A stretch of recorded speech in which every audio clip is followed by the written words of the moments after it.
We interrupt this program for breaking news from the Global National Newsroom. Hello, thanks for joining us on TV and on our online platforms. I'm Robin Gill. We're waiting for Prime Minister Justin Trudeau to address Canadians on the COVID-19 crisis. We expect he'll face more questions about the dismal job numbers that were posted yesterday. More than 2 million jobs were lost last month. That's on top of the million the month before. And he's likely going to go through the details of some of the big funding announcements made in recent days, like plans to extend the emergency wage subsidy and support for the agriculture sector. We're going to speak with some of our correspondents in a moment. But first, let's take a moment to check in on the COVID-19 numbers across the country. Moments ago, Ontario reported 346 new cases and 59 new deaths. But it's the lowest single-day increase in new cases that province has seen in more than a month. That brings the number of cases since the outbreak began to more than 66,000 in Canada. More than 4,600 people have died. Not everyone is tested for COVID-19, so the true number of cases in Canada may be higher. But here's some perspective for you. There have been more than 1 million people tested as of this week. 972,000 of those tests had negative results. Let's go to our Abigail Beeman in Ottawa. Abigail, where is Canada at with this testing now? Good morning. Well, that's a really important point you raise about surpassing that 1 million mark. I think that was a number a lot of people paid attention to. Another number people paid attention to is the daily testing rates. And according to the Chief Public Health Officer, Dr. Theresa Tam, we are doing a little better there with 26,000 tests being done every day. But you may remember that it's been weeks now that Dr. Tam has also said that the goal is 60,000 tests per day. And obviously, there's still a wide gap between 26,000 and 60,000. She addressed that yesterday, saying that basically Canada's doing pretty well and that, yes, we're still working to increase capacity. But she said that there are some other markers, not just that 60,000 number, that people should look to as well. And one of the examples she gave was the WHO talking about the rate of positive tests, because as you show, the vast majority of tests are coming back negative. According to the World Health Organization, a good benchmark is fewer than 10% positive tests on the return. And Canada has been under the 10% mark for quite some time. Dr. Tam saying as low as 4% in early May. And I believe this past week, the overall number was 6% positive. But again, why do we talk about testing numbers so often? It's because it's so important as so many provinces move towards reopening that we're able to keep track of this virus, which certainly isn't being eradicated, right? We need to be able to keep track of where it's going, who's getting tested. Are they being tracked properly, and can the people isolate as well? Abigail, yesterday the job numbers came out. Very bleak picture right across North America, actually. What is the government's plan on that front? That's right. So we heard the Prime Minister address those job numbers yesterday. And again, as a reminder, 2 million Canadians lost their jobs in April. That's on top of 1 million Canadians losing their job in March. And the Prime Minister's response to this yesterday was a promise to extend the wage subsidy. So that's the 75% wage subsidy that the government rolled out. They had said that it would be in place until June. Now they're saying it's going to be in place for even longer, but no details yet. He promised they would come next week in terms of the specifics or when or how long exactly this commitment will be in place for. Something worth noting, I think, is that the Prime Minister is putting more emphasis on the wage subsidy compared to the direct Canada Emergency Response Benefit, or the CERB, that $2,000 a month going directly to Canadians. And his point there is that the wage subsidy was always intended to get people on the payroll, bring them back, or keep them on the payroll, so that when the economy does open up again, and of course we're seeing this in different early stages across the country, those people will be ready to go right back to work, and there will be a smoother transition. So the Prime Minister saying that the wage subsidy is going to be used more, the direct benefit going to be used less as we move forward here and people start heading back to work. And that's why he is promising to extend that wage subsidy for longer. But again, no details there at all. Paint a picture, though. What kind of jobs were lost, and are these the kinds of jobs that will return? Right. That's a very important question. So we know that first it was the service industry that was hit so hard. That's really what the March numbers painted for us. So the restaurants, hotels, bars, stores that all had to close first, that's where we saw the real losses in March. That picture has changed through the April numbers. It has spread more to construction and manufacturing jobs. Those were the hard hit sectors that we saw in April, relatively speaking, compared to that service industry that was hit first. Something else interesting that came out of these numbers is the way the gender gap, has narrowed. You know, we've been talking a lot about how hard women have been hit at the front of this pandemic in terms one area in terms of jobs lost, but as those jobs move more to traditionally male-dominated industries, construction and manufacturing, we are seeing those that area narrow as well. Something that stood out to me, in addition from the job numbers, is that Quebec was the hardest hit. I believe the unemployment rate there is now at 17% compared to 13% nationwide, and of course Quebec is also so hard hit by the pandemic, so a link there for sure. Abigail, Ontario is now asking workers in education to help out in the health industry, for example, with long-term care. How does the province expect that to roll out, and what's the response from those workers? That's a really good question. This was a new development that just came out in the past hour, a news release from the Doug Ford government saying that there's an emergency order signed by the government now in place, and the Premier himself is encouraging those working for school board, that he was careful, I think, to say school board employees rather than teachers specifically. So this is anybody employed by the school board, encouraging them to help and the list included hospitals, long-term care homes, retirement homes, and women's shelters were on the list as well. But there's, I'm sure, going to be a lot of reaction to that. So we're just waiting for that to start to come in, and how exactly that will work. There's a lot of questions there. I believe the Premier does have a media availability later today, so we'll see if there's a plan in place. The language that he used in this news release was voluntarily redeployed, so by choice to move to some of these places. But of course, with so many questions around PPE, that's just one example, I'm sure, of questions that workers will have as this all gets figured out. But the bottom line here is that those places need help, right? And that's why he's encouraging or trying ways to figure out how to get more hands on deck. Of course, we've seen the Army being called into long-term care homes in Ontario and in Quebec as well. So this call for school board employees to help is the latest on the list from Ontario. Okay, let's talk about the Canada-U.S. border. The Premiers and the Prime Minister held a conference call this week. Now, provincial leaders say they don't want to open the border. Do we get a sense of what's going to happen there?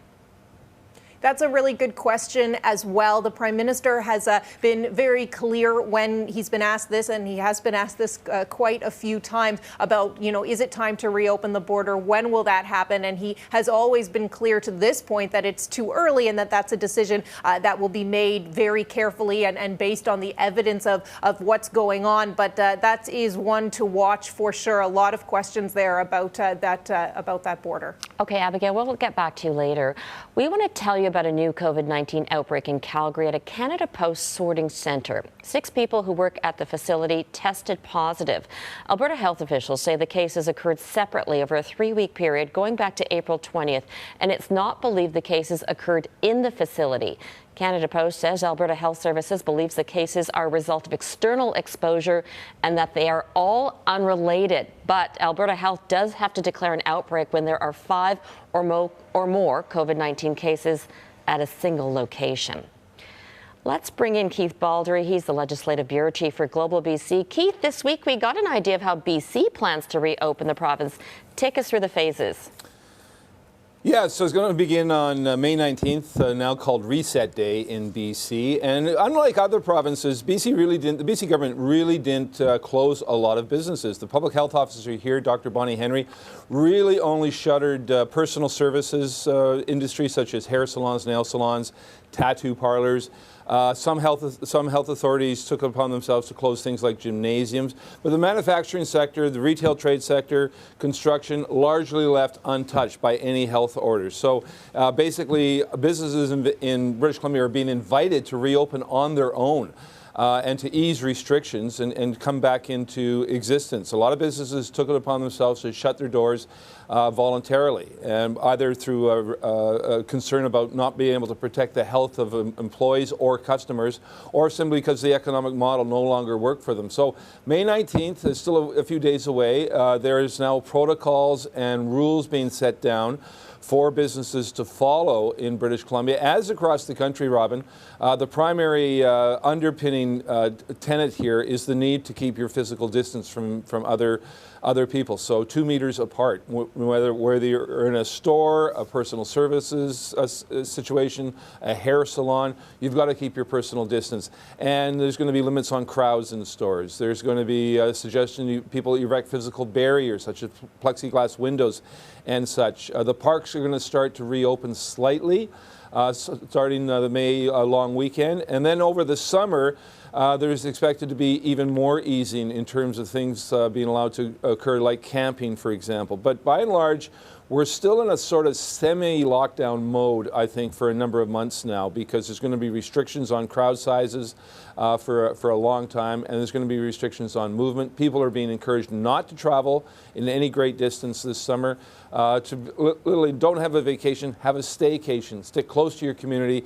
And expand your social bubble right now, which is very limited to your household members, but maybe you can possibly double that with safeguards in place in terms of maintaining your social distance. So it's an easing of restrictions that really weren't really strong at the beginning, Robin, but nevertheless, we're headed for a summer, just like the rest of Canada, a summer we've never seen before in terms of what we're supposed to be able to do and what we're not allowed to do.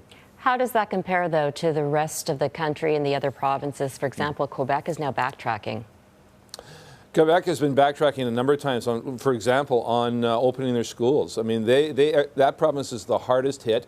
Montreal is the hardest hit city in the entire country. They've had to change their timeline on a number of reopenings, particularly their schools. BC, as I say, had nowhere near the number of imposed restrictions, imposed lockdown from the public health officer as we've seen in other provinces. Ontario, for example, banned construction with some exemptions. That never occurred in BC. We still have work camps in British Columbia. The massive Site C dam project has not stopped since the pandemic began. So there's less to come out of in BC. Nevertheless, a lot of the retail trade sector closed on its own, and it's going to be a challenge for them to reopen.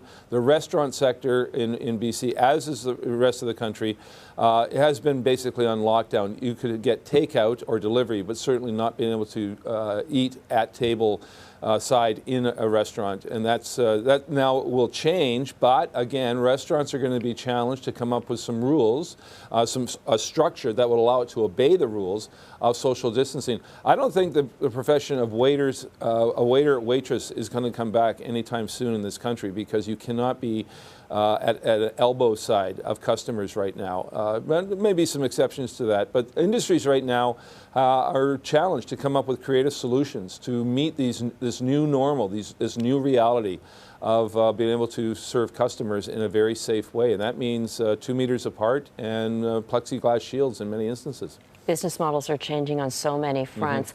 You know, lots of people are trying to make summer plans, but provincial leaders are saying, stay in your community, don't come to our part of the country. Yeah. Are we allowed to travel to the interior? Are we allowed to travel to our cottages and cabins? Yeah, and keep in mind, by and large, this is voluntary advice or guidance from our health leaders or our political leaders. For example, I was on Global Alberta this week talking about how Premier John Horgan of BC is telling Albertans, stay home. We don't want you to come to Alberta right now. A lot of Albertans own property in British Columbia, and particularly in the border towns. There's a lot of back and forth, and British Columbians own property in Alberta as well. Political leaders, Jason Kenney and John Horgan, are saying now is the time to stay home. Don't travel.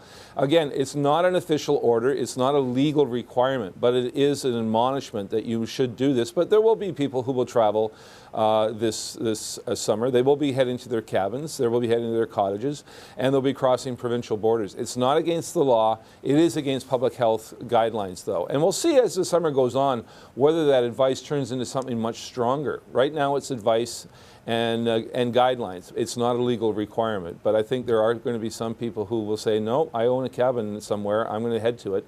But I don't think those numbers are going to be as large as they have been in the past. Well, Ontario's Premier Doug Ford this week re-emphasized that he didn't want people to travel to Toronto unless it was for essential travel. Mm-hmm. Yeah, exactly, and you're going to see that right across the country. My own family, we own, my extended family has a cottage in a small town in Ontario, southern Ontario. That small town has told people who own cottages there, don't come here. And by and large, most people are going to respect that. They're not going to head to their cottage or cabin this summer, but there will be exceptions to that. And so it's extraordinary when a political leader says, don't travel to my city. I think that has a big impact on a lot of people's travel plans, but it doesn't have a 100% impact. And I don't think it's realistic to expect 100% compliance with these travel restrictions, but it is going to dampen the numbers in terms of people being on the road in the airport right now. There just simply aren't, there's not going to be as many people traveling this summer, but there will still be some people traveling. But it's a challenge right across the board, Robin, for people to obey the public health guidelines and to actually start to participate again in the economy. One thing Premier John Horgan in BC has been telling people, get out there and shop, be a consumer again. Do your bit for what do what you can to get that economy going again. If everybody just stays home and does nothing, the economy is not going to recover. And all right, Keith, we're going to cut you off right now to listen to the Prime Minister. Happy Saturday, everyone. Bonjour tout le monde. Ces jours-ci, nombreux sont les Canadiens qui traversent des moments difficiles à cause de la COVID-19. Very difficult times because of COVID-19. The pandemic is an unprecedented challenge to our country, and Canadians are suffering the consequences. But some people and some sectors have been harder hit and are being harder hit than others.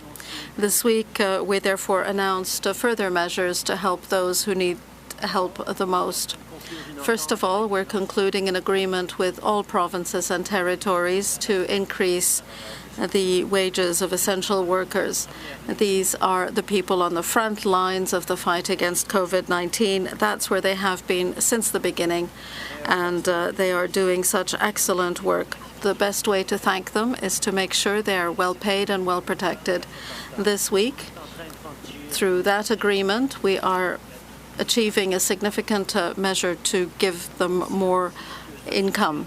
We've also announced more support measures for the food sector. We are providing more funding to food processors to ensure that their safety of their employees. There are specific measures to help pork breeders and dairy producers to help them adapt to market changes. We're also establishing a program that will enable the government to buy products that might otherwise be wasted so that they can be redistributed to charitable organizations. The government has also provided $5 billion lending capacity for a total investment of $510 million to support food security. That's since the beginning of the crisis. As I said earlier in the week, if we have to do more, we will. Past few weeks, our government has been focused on getting people the help they need as quickly as possible. But to come out of this stronger than ever, we also have to think long-term.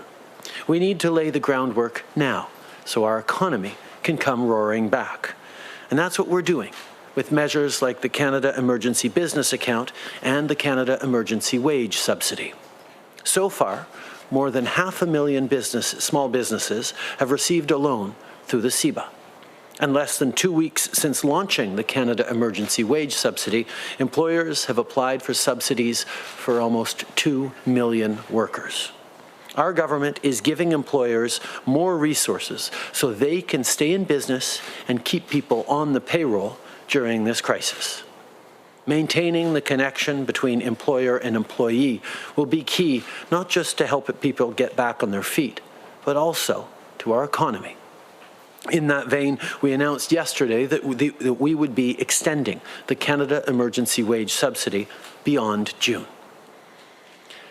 At the same time, we're working with our partners from around the world to beat COVID-19 for good. This pandemic is a global issue. Keeping Canadians safe and restarting our economy means defeating the virus not just at home, but wherever it is found. So earlier this week, we announced new investments to accelerate the global development of COVID-19 vaccines, treatments, testing, and research, including research being done here in Canada. In recent weeks, we set up new assistance programs for workers, businesses, but we know that this work is far from done. As the situation progresses, needs and challenges change with them, and we are adapting accordingly. We continue to listen to Canadians, and we are constantly seeking new ways to support them. By asking all the moms to step out of the room for a minute so I can talk to your kids. I'll give you a second. Okay. Tomorrow is Mother's Day, kids. It's a special day for all the people who are mothers to us, our moms, stepmoms, grandmothers, aunts, and older sisters. So let's show them how much we love and care about them. You might want to get up early to make her breakfast or ask Dad to help you get her some flowers. Or if you're not together this year because of the virus or other reasons, you can draw her a card or set up a video call. Whatever you do, I'm sure what you'll choose to do will make her day and express how much you love her, how much you need her, and how much she has your full support and full love during this difficult time, but all the time as well. Demain, c'est la fête des mères. Tomorrow is Mother's Day. This is an opportunity to show our mothers how much we love them. Maybe you'll get up earlier and make her breakfast. Maybe you'd rather buy her flowers or draw her a card. Doesn't matter what you decide to do. I'm sure that you will make her day by sharing how much you love her, how much you're there for her, and how much and to what extent we'll all be there for one another during this difficult period. Have fun, enjoy tomorrow. We will get through this together. For questions, one question, one follow-up. Operator. Thank you. Merci. First question, Rod Nickel from Reuters. Line open. Prime Minister, as you know, the U.S. Department of Justice is looking into whether meat packers have unfairly profited from low livestock prices and high meat prices during the pandemic. Given that the same big meat companies operate in Canada, do you share that concern? We have significant concerns about the entire scope of our agricultural supply chain. We need to make sure that workers are safe. We need to make sure that Canadians from coast to coast to coast are getting a reliable and safe supply of the food they need to feed their families and put on the table. And we also need to make sure that no one is profiting in an exaggerated way from this crisis. We will take a very careful look to ensure that people are there for each other and supporting each other, and no one is focusing on profits before supporting Canadians. Well, Prime Minister, what will that careful look involve? Like, would you like to see the Competition Bureau in Canada look into this? We have many mechanisms at the federal level to keep an eye on supply chains and prices, and we will engage with those processes as we have since the very beginning of this crisis. Okay. Nous savons que c'est extrêmement important d'assurer.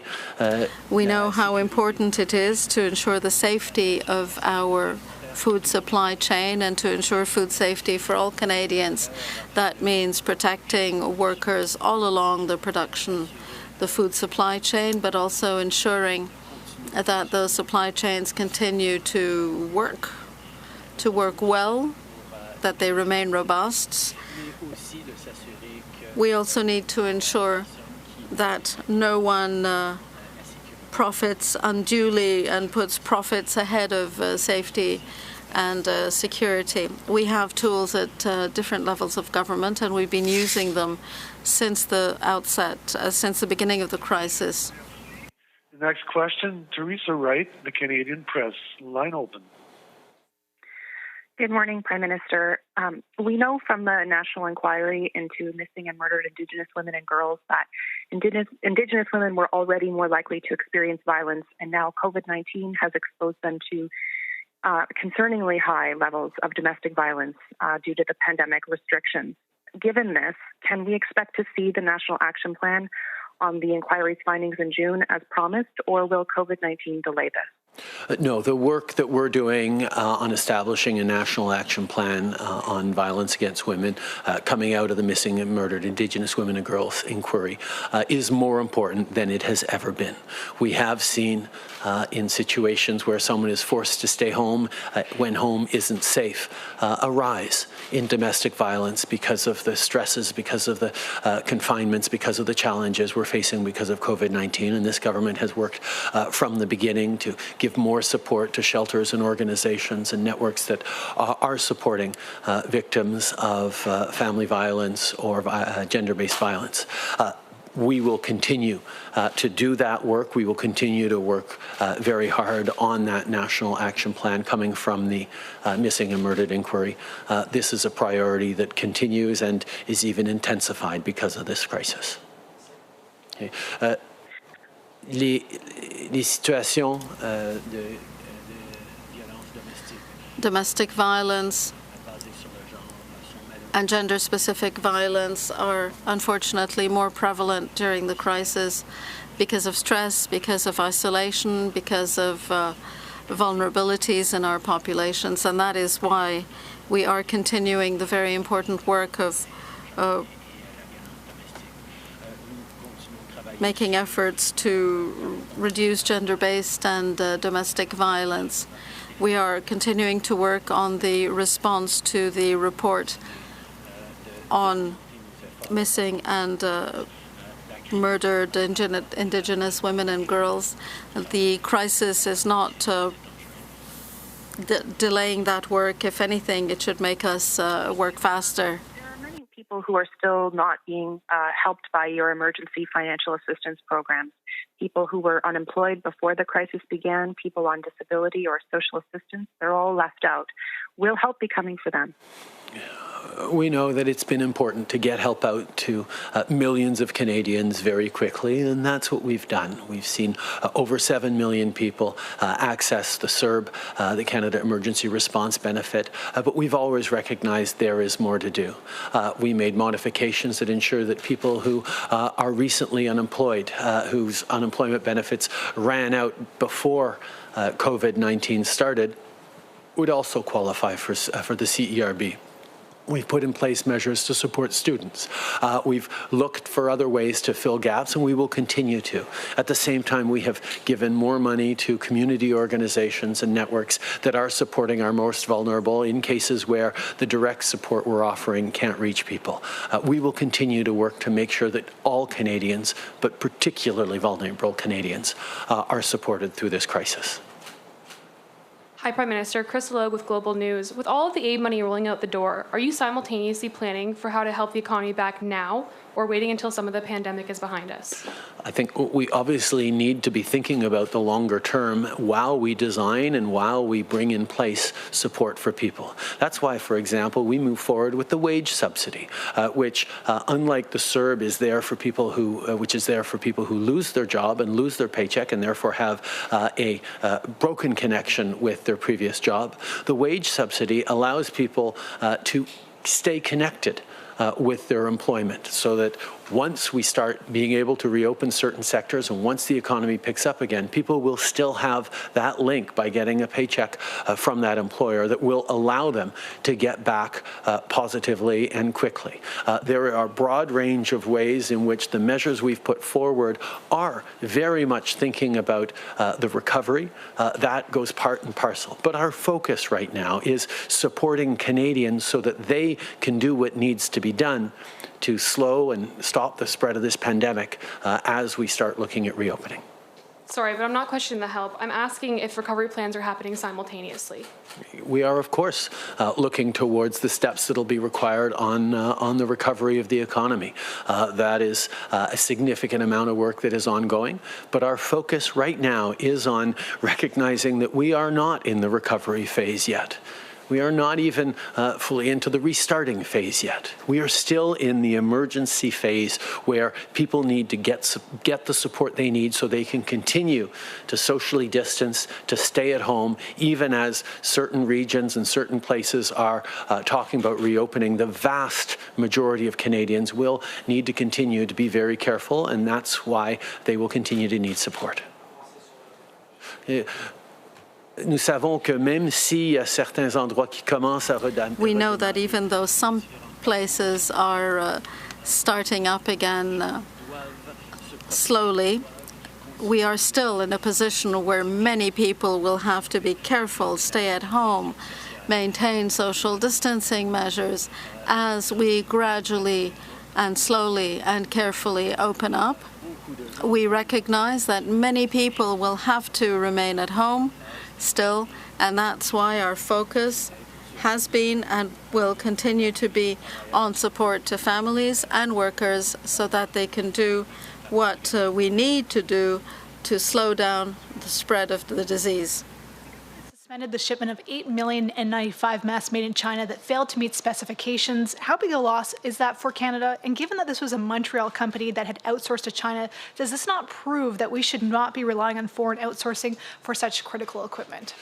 We have been working very, very hard since the very beginning to bring in as much PPE as we possibly can. We've talked about about 23 different flights just from China of millions of items of PPE because we know the need is and has been so pressing.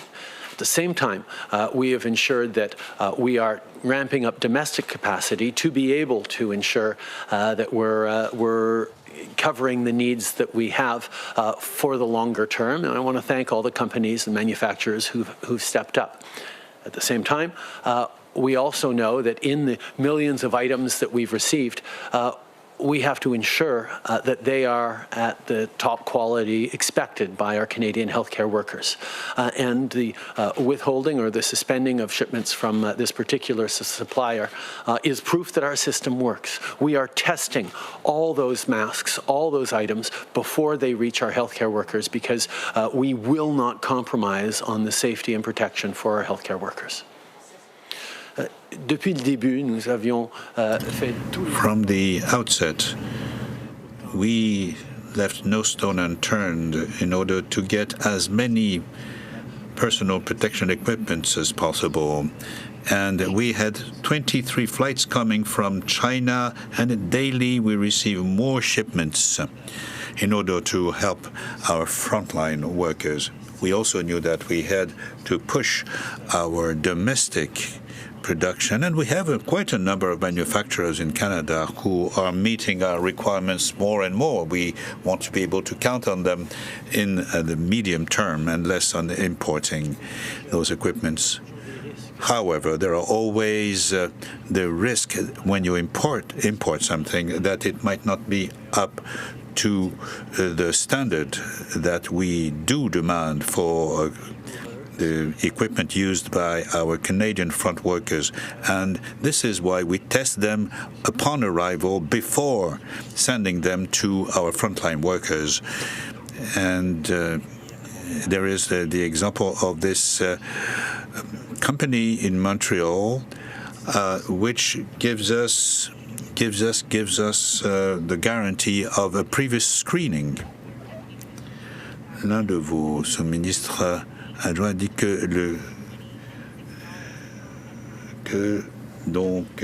on donnait différents prix de $1.20 à $1.65 pour le de 120 de $1.20 à $6 requirements. There are discussions ongoing with them about whether there are alternative uses for these masks, but we will not be paying for masks that do not hit the standards that we expect to give to our frontline workers. Okay. Nous sommes en train de regarder. Nos intervenants. We are checking with the supplier for the purpose. To see if there isn't another purpose or another use, but that's possible for those masks. And some people might need them, but we're not going to pay the full price for masks that will not be used for our health workers. La Commission de la Capitale Nationale. The tulips, and they installed signs to say no pictures, please. They're now taking those down. That follows Ottawa's reversal of a rule that you can't talk to your neighbors over fences and you can't visit your loved ones at the windows of nursing homes. Are we getting a bit overzealous with the COVID-19 rules? I think different orders of government and organizations are trying as best they can to put in rules that will balance the need to keep people safe and slow and stop the spread of COVID-19, while at the same time giving people the much needed respite and safety valves from the stresses and indeed the mental health challenges many people are facing. We need to try and get people through this healthy, which means both fighting COVID-19 and supporting them and allowing for as normal lives as we can despite the deep abnormality of this situation. It's an unprecedented situation. Lots of people are trying different things to keep people safe. We're going to keep adjusting, all of us, when we get things right, when we get things wrong. I think that's what people expect. Bonjour, Monsieur Trudeau, Christian Noël de Radio Canada. Il y a des gens qui prennent les choses peut-être trop sérieux. Some people might also not take directives and directions seriously enough, and some people are a bit hasty in jumping towards removing the isolation rules. So you have some people in your ridings whom you must protect, and you have a riding in Montreal. So what do you intend to do? Answer. Well, I'm very concerned for people in Montreal and my riding, as well as I am concerned for the whole Canadian population. So we should make fact-based decisions, and we should have as a priority the safety of our citizens, especially our seniors. And this should be done in a way that keep people secure and safe. And this should be and is our priority. And I'm very much aware of the situation in the long-term care homes in my Papineau County. And I'm also in touch with the François Legault's government in order to guarantee that we do what it takes to make people and keep people safe. About the situation going on in my riding in the province, as I am concerned about Canadians from coast to coast to coast as Prime Minister. We need to make sure that we go progressively and slowly and gradually on any reopening, keeping at top of mind the importance of keeping people safe and healthy. I understand the economic pressures we're all under, and I understand how much people do want to go outside. But we need to do it in ways that we are sure are going to keep people safe. Because the last thing people want is a few weeks from now being told, okay, we loosened the rules and now COVID's spreading again and you're all going to have to go inside for the rest of the summer. People don't want to do that. That's why being very careful, step by step, is going to be so important. Sur un sujet un peu différent, sur l'étiquetage de produits d'urgence durant la COVID. Regarding emergency ingredients and products, some people do not respect the dual languages labeling, the labeling in both official languages. Will you make sure that all products have their labels in both official languages of Canada?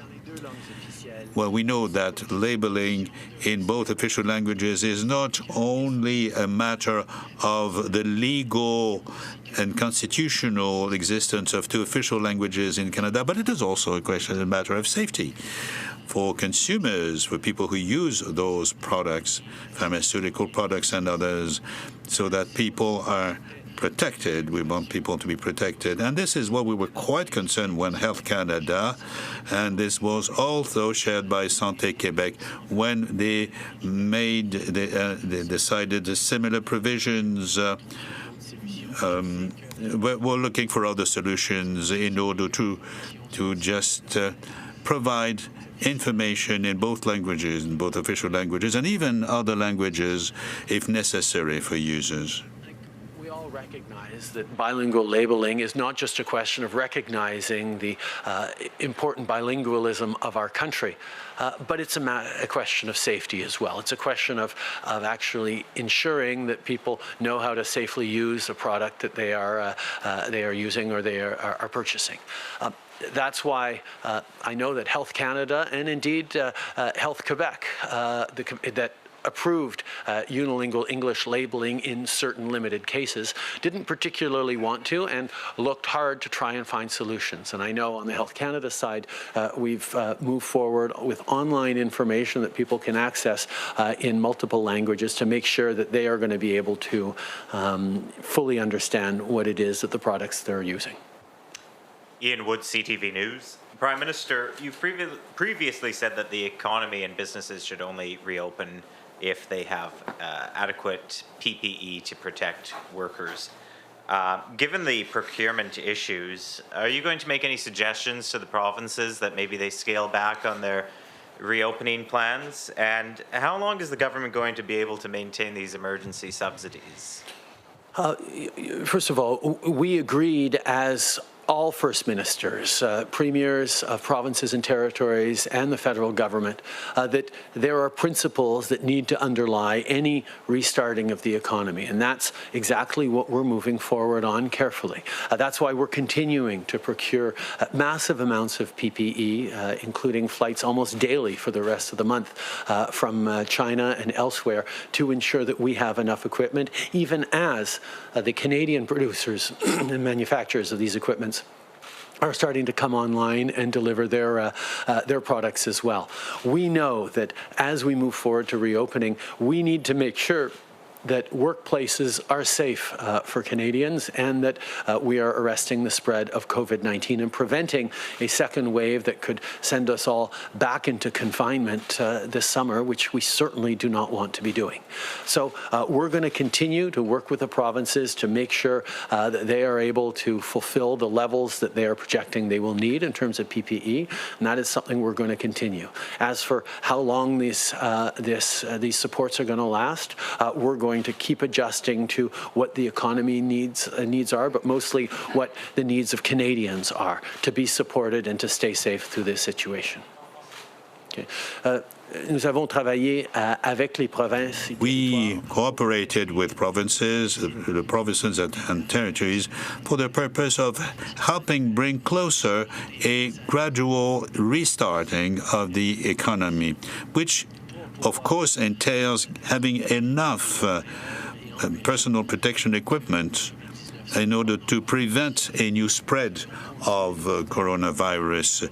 And we will be endeavoring to import more PPE and will be cooperating with the provinces to meet the requirements, all the while pushing for more domestic manufacturing, and we will make sure that every province and territory will have enough equipment for the purpose of having a secure restarting of our economy.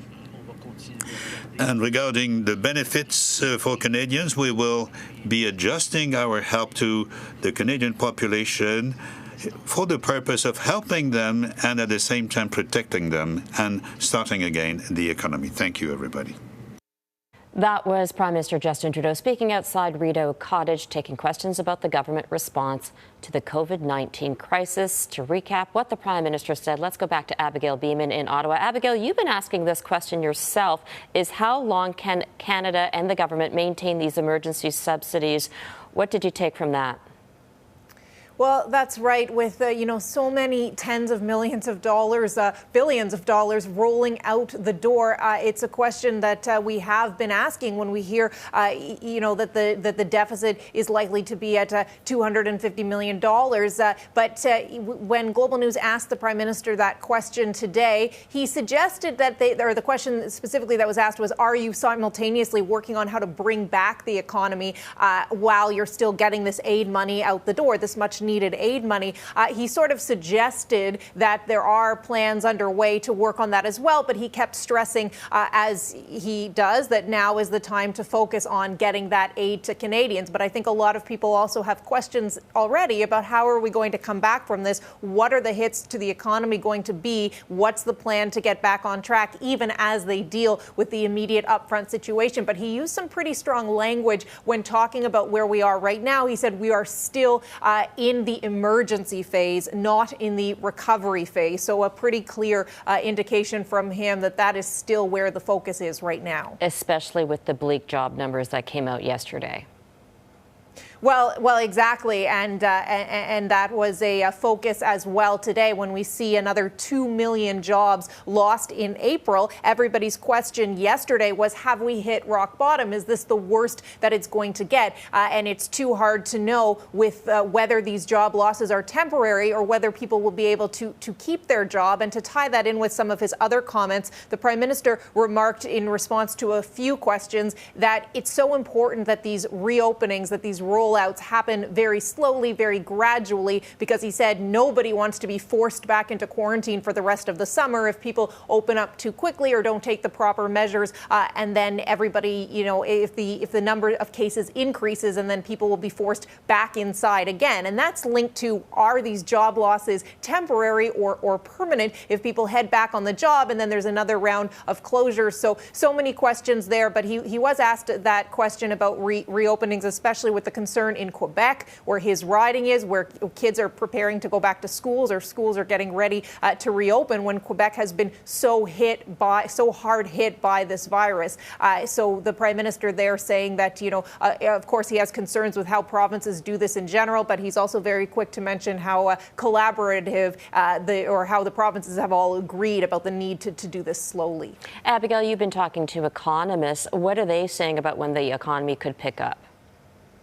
Well, it's really that question of when people go back to work, which is something that we're going to be seeing over the next couple of months and over the next coming weeks in the case of a few provinces. So I think a lot of economists are watching for that. How does this return to work look, and is it going to be temporary or permanent? And I know that a lot of workers that we're speaking to are anxious to get back on the job, but they're also anxious about how this is going to roll out. Stores, restaurants with physical distancing, is it going to be possible, or it's not going to be possible in some cases, obviously, to serve the same number of clients or customers as they were doing before? So a lot of anxiety on that from workers, and but economists say that is the silver lining here, that when you look at how bad these job numbers were in April, we could be seeing a slightly different picture in May, and then especially in June as people head back to the job. But nobody's giving us, a specific date or a specific number in terms of how many of these jobs are going to come back, or by when. Okay, we're going to stay with you, Abigail, and let you catch your breath because you have so much information. I know you do. And we're going to go to Keith Baldry. Keith, the Prime Minister was asked about PPE and reopening businesses and whether provinces have enough, and should they have enough, and should we maybe let some of that PPE go? What did he say about that? Yes, a number of PPE that arrived in Canada, of course, is just not meeting the testing standards that now governments at all level have to apply to this equipment. Because for years, Canada relied on 3M for our N95 masks, and there was never any questions about the quality of that equipment coming into Canada, because we didn't need it as much as we do right now. So the equipment that's coming from China has to be tested, and it's failing a lot of testing standards. So some equipment just didn't meet it. In the most recent shipment from China. We've had experiences in British Columbia similar, where testing or a test of equipment simply showed it wasn't up to snuff to protect frontline healthcare workers. So we're in a whole different world now when it comes to PPE, because we're getting it from different sources that are untried and untested. And it doesn't matter whether it's from China or from that plant in Montreal, which was the latest situation, which again is, I think these companies are trying their best to produce this personal protective equipment, but simply can't be up to snuff in terms of the standards we've relied on for so many years when it comes from 3M. And these are standards, and our health minister out here, Adrian Dix, has walked us through what exactly we're looking for. The filters in the masks simply have to be a high quality to provide the requested the level of protection we need for our frontline healthcare workers. And even one little slip of that mask in terms of that protection means that mask is rendered inoperable. And that's what we're seeing with some of the equipment now, both in terms of that company from Montreal, but we have seen shipments from China, basically masks just simply not being usable for frontline healthcare workers. The challenge is whether they can be used in some other instances aside from just that frontline worker. Keith, a lot of industries have been pitching and proposing that their employees wear masks, that they put in screens, etc. Is this just optics, or is it public confidence, or is it all of that together? Well, out here in BC, there's been 4 sort of protocols established, what are called the hierarchical controls of behavior. Masks are ranked number 4 in terms of effectiveness. The most effective measure you can do right now to prevent the spread of COVID-19 is keep your physical distance of 2 meters. The next most effective is erecting physical barriers, such as plexiglass windows. The next most effective is crowd control, limiting the number of people on a premise. And then the 4th most effective is considered to be the non-medical non-surgical mask that people can wear.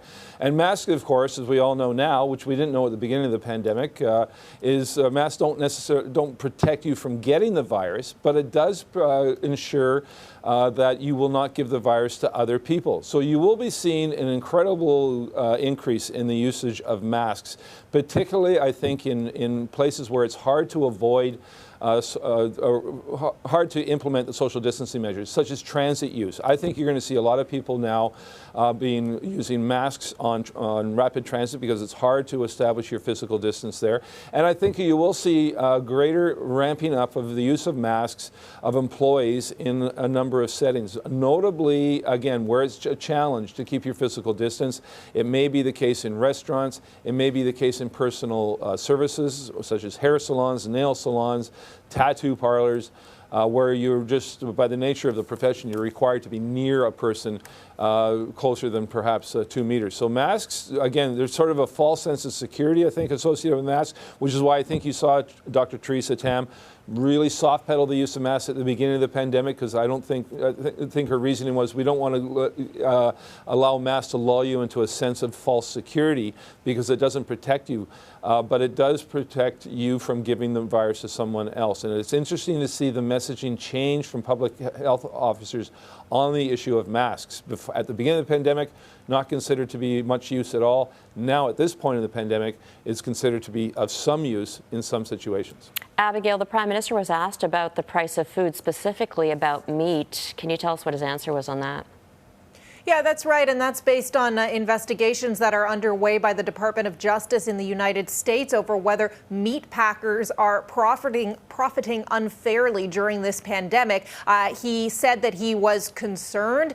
He said that he was concerned about anybody potentially putting profits ahead of safety or ahead of Canadians, but he was pressed as to what exactly he wanted to do about this, and does he want the competition board to look into this, or what exactly would happen, and he gave an extremely vague answer about a lot of tools being in the toolkit that we could use to potentially look at the issue. So no real answer there. But there's more funding for agriculture and food sectors.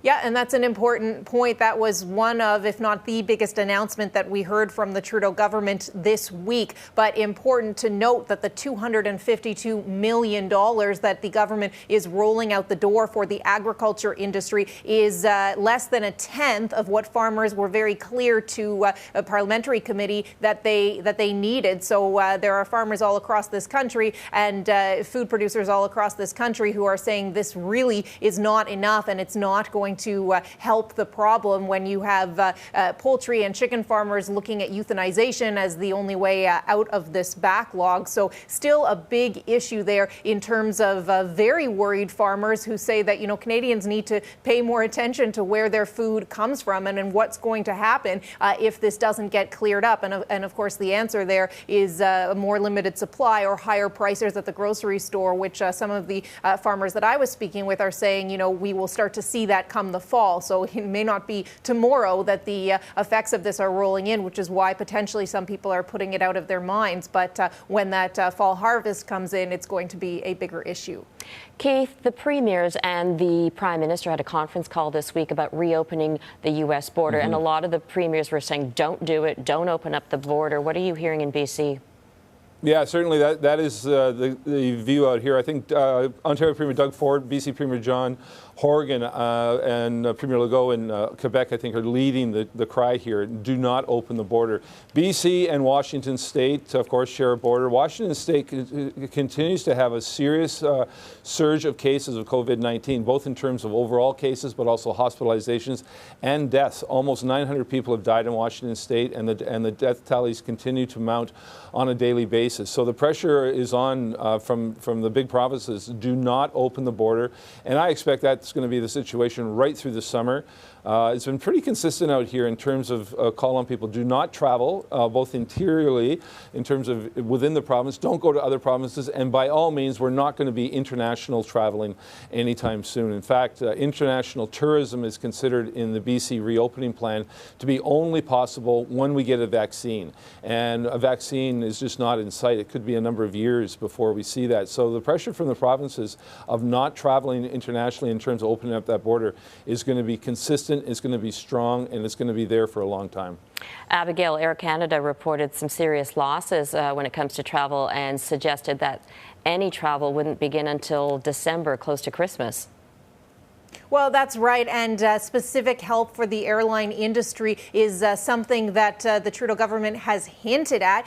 When you hear the industries that they are looking to support, in the beginning, the Prime Minister was repeating the oil and gas industry, airlines and tourism. But we have yet to see any specific help for airlines and for tourism. And of course, there's a huge ask for more help for the oil industry as well.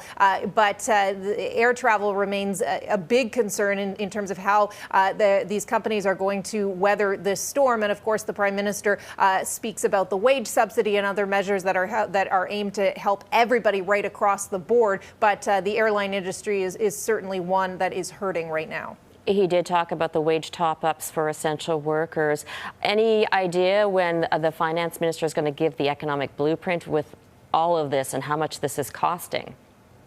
Well, that's a question that is being asked over and over again. Obviously, by now, we would have in regular times have had a full budget. That's not happening anytime soon. The Prime Minister has been asked many times, when might you deliver a budget? And failing a budget, how about an economic update? That's sort of a smaller, not as broad update on where we're at and where we're going. And there's been no commitments on either front for that, sort of giving a similar answer as to when he's asked about, are you also planning on how to bring back the economy right now? And he just talks about being focused on getting Canadians the help that they need right now. But a lot of people have questions about that bigger picture and when we might get a more fulsome update on the state of things and what the plan is going forward. And of course, the Prime Minister is correct when he says that this is a constantly evolving situation. Is certainly nowhere like normal times when you can plan for that budget months in advance and sort of have an idea of where the economy is at and where it's going. But we have no indication of when an economic update, much less a budget, could be provided. Keith, what do you make of that?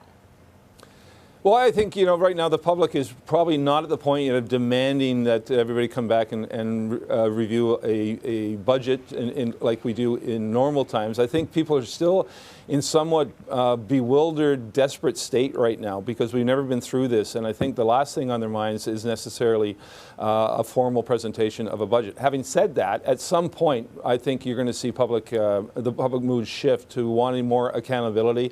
Right now, it's just getting people's heads and keeping their heads above water right now. And that's such a challenge for governments of every level. But at some point, you're going to need, I think, a shift in public opinion to have more accountability from our governments, to answer some questions, to show a formal fiscal plan. But I'm not sure we're quite there yet. All right. Keith, Abigail, thank you so much for your time. Really enjoyed talking to you guys. Thanks.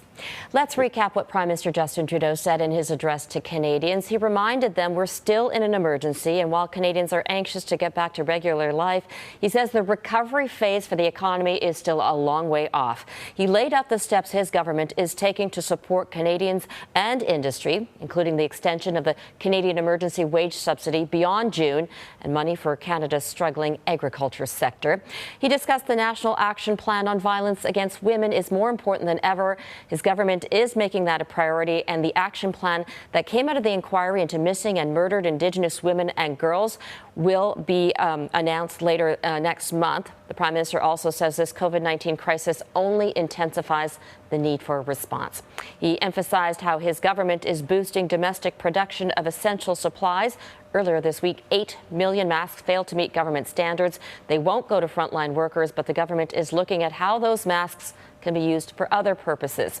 And on a special note, he asked kids across the country to do what they can to give their hardworking moms a break tomorrow on Mother's Day. You can find full details on globalnews.ca and tonight on Global National. And be sure to tune into Global TV Sunday at 7 p.m. for our special series, Coronavirus, The New Reality, hosted by Donna Friesen. I'm Robin Gill. Thank you for joining us. This has been a special report from Global News.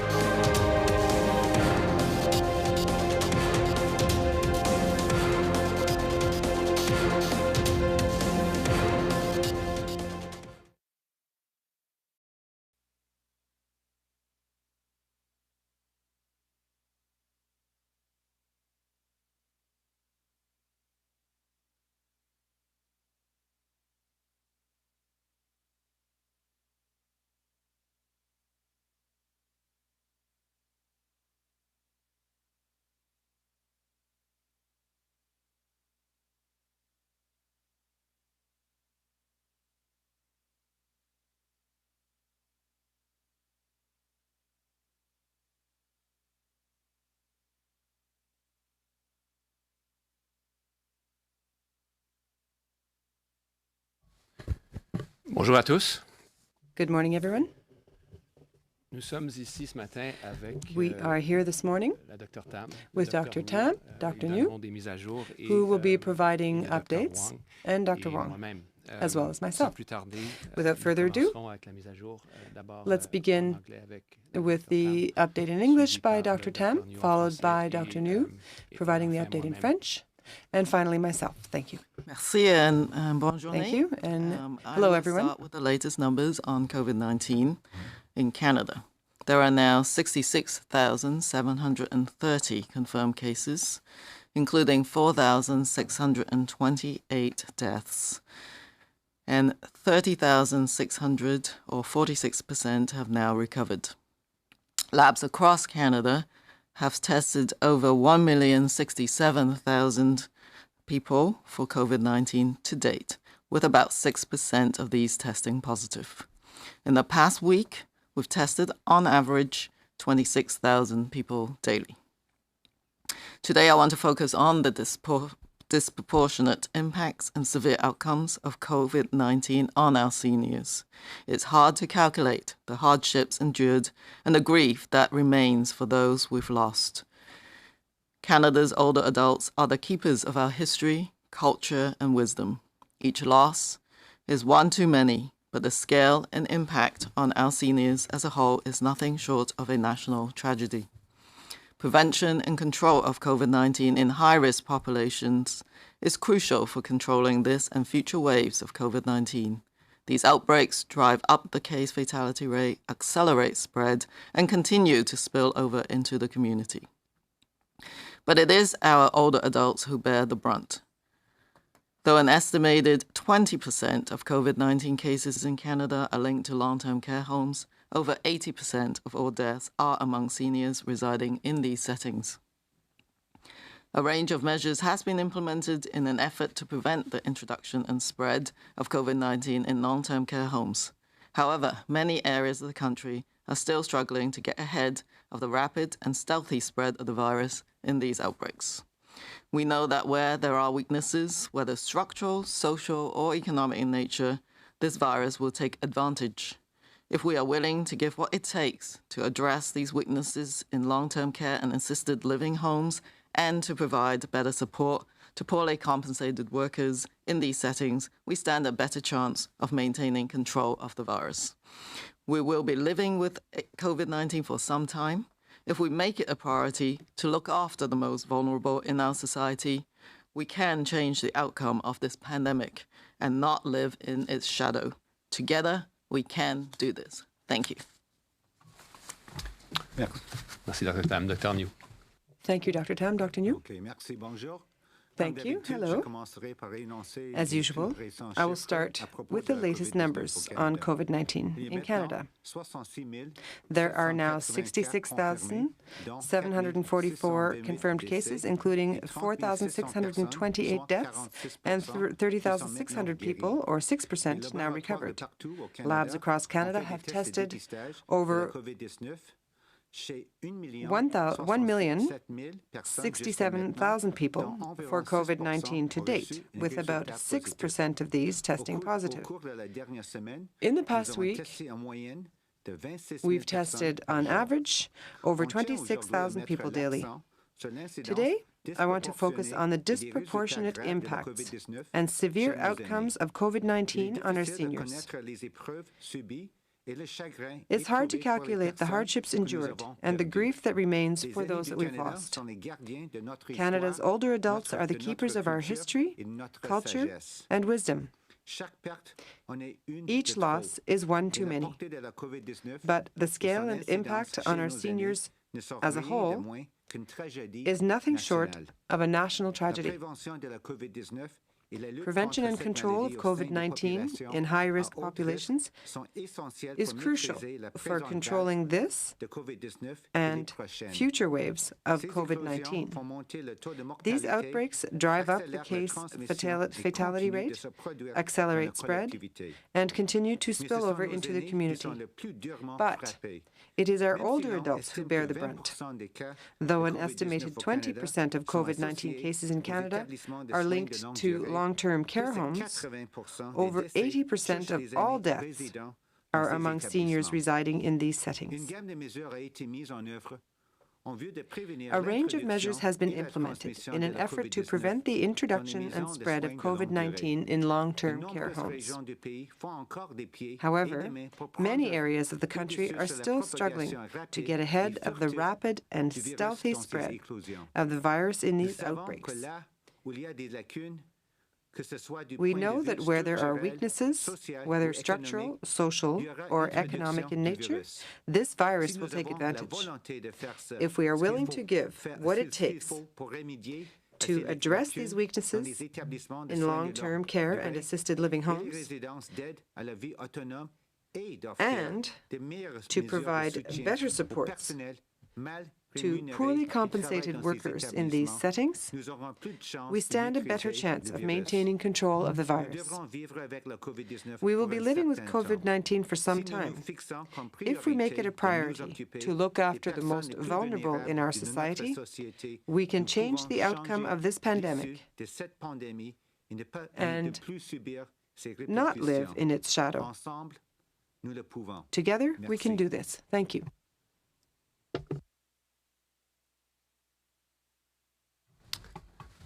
Merci, Dr. New. Thank you, Dr. New. Good afternoon. Bonjour. Although nearly 8 weeks have passed, the public health measures that we've been repeating from these seats and that you have heard so many times over have not lost their importance. They are just as important as on day one. As of May 8th, we've seen 165 confirmed cases of COVID-19 in First Nations communities on reserve and 16 cases in Nunavik in northern Quebec. I would ask everyone to remember that number as I continue with this update. This week we saw a rise in cases within remote communities of northern Saskatchewan.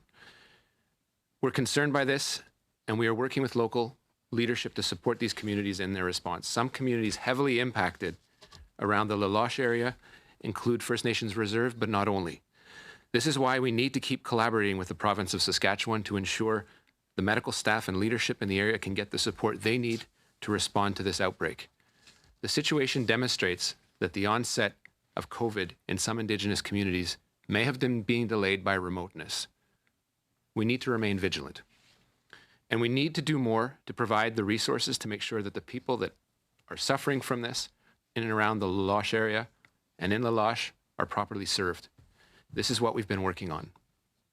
Across the country, we continue to work in close collaboration with Indigenous communities to secure the necessary resources to combat the spread of COVID-19, including with the Meadow Lake Tribal Council, the communities of Clearwater River Dene Nation and English River Nation, and the Métis Nation of Saskatchewan.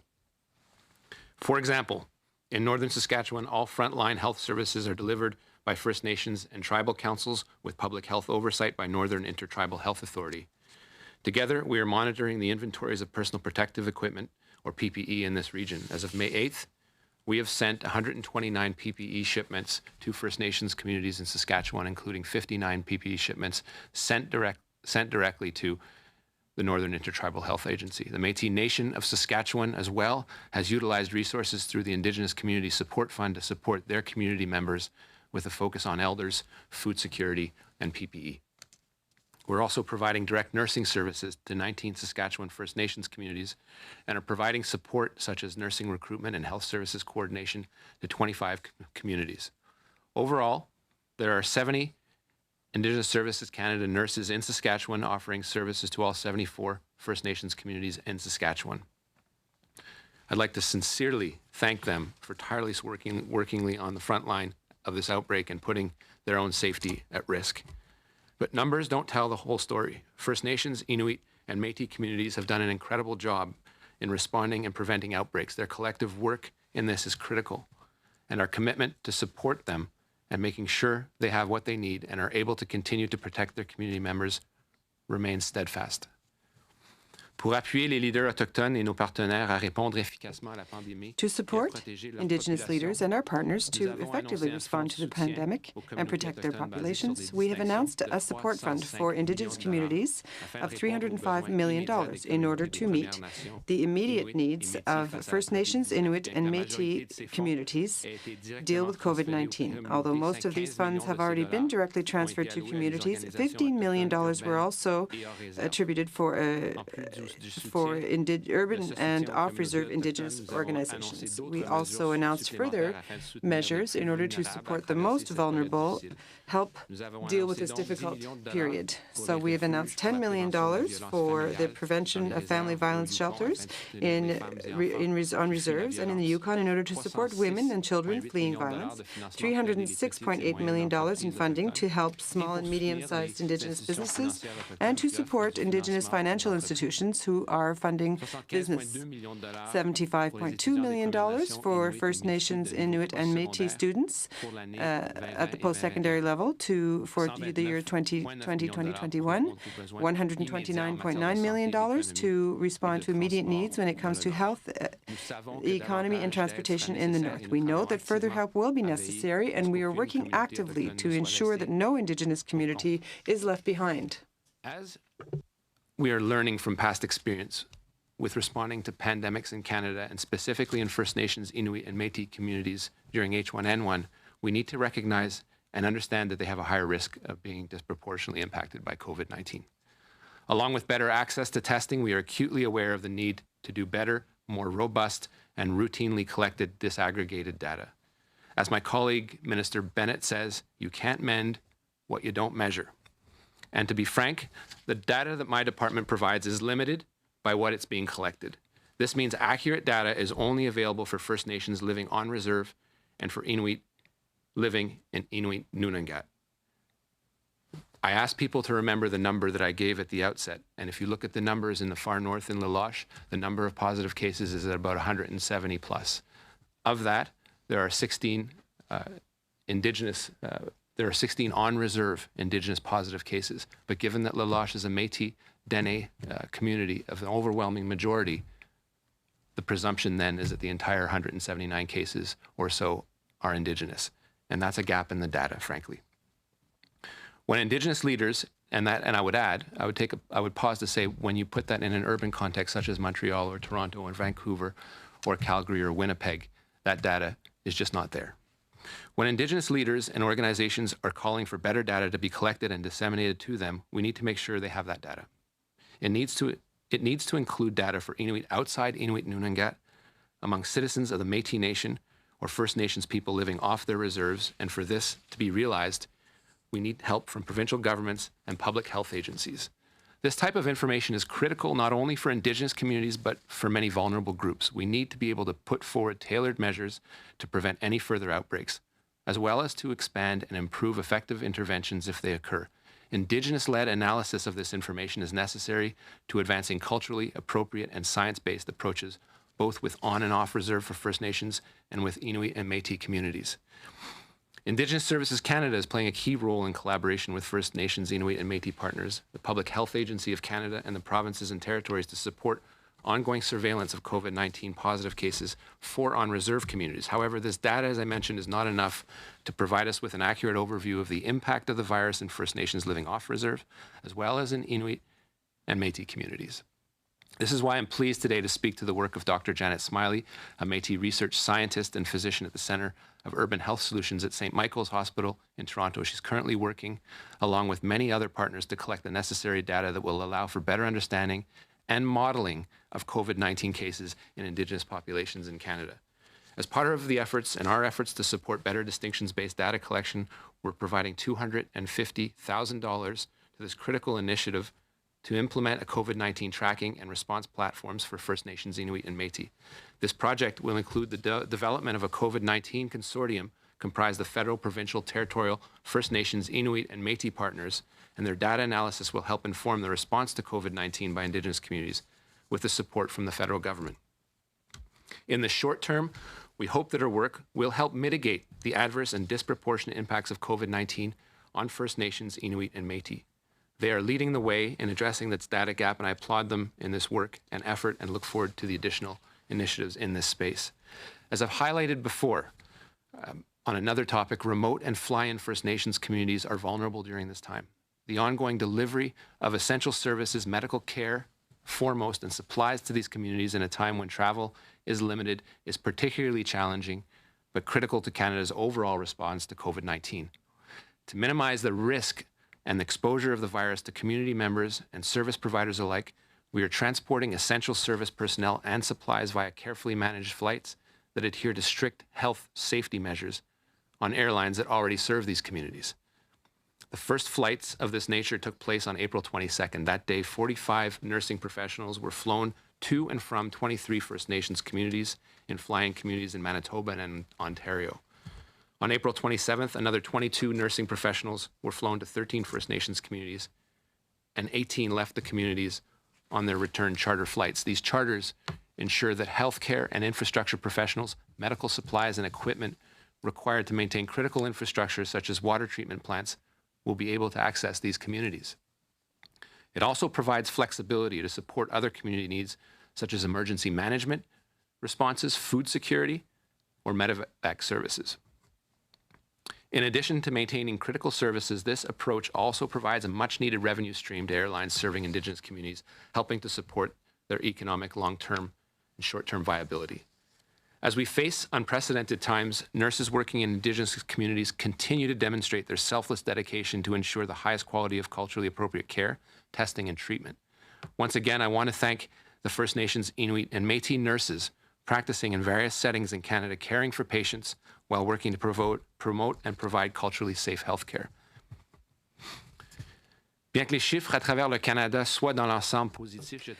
the numbers across Canada remain positive overall, I reiterate that we must all follow the public health directives and advice, such as maintaining physical distance, washing our hands, and avoiding large gatherings.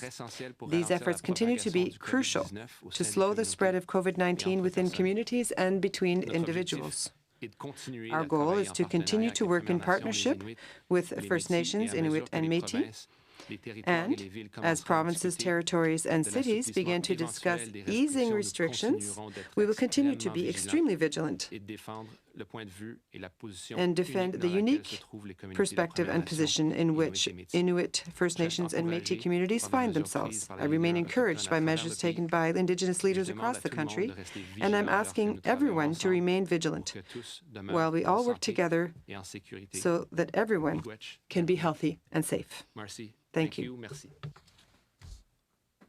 Maintenant, on est impatient de prendre des questions. We will begin with questions now. We'll start on the phone with 3 questions. 1 question, 1 follow-up, et on va venir dans la salle par la suite. Operator. Thank you. The first question is from Michel Lamarche from TVA Nouvelles. La première question de Michel Lamarche de TVA Nouvelles. Question from TVA Nouvelles. Go ahead. Hello. A first question for Dr. Tam, perhaps, and Dr. New. I'd like to hear your comments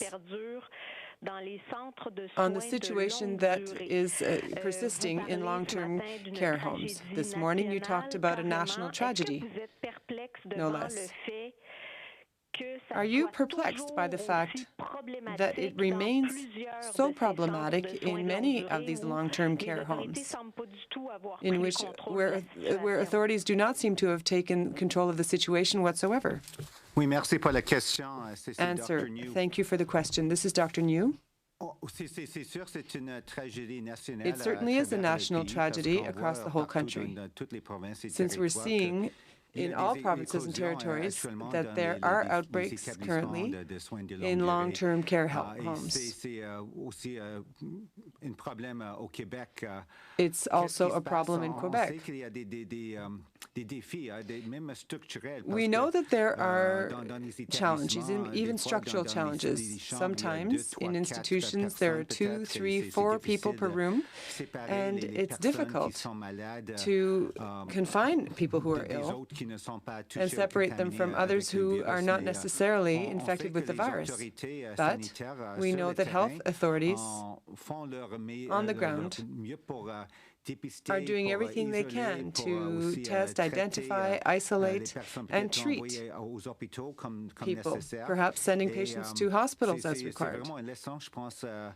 I think this is a lesson for everyone to learn at all levels of government.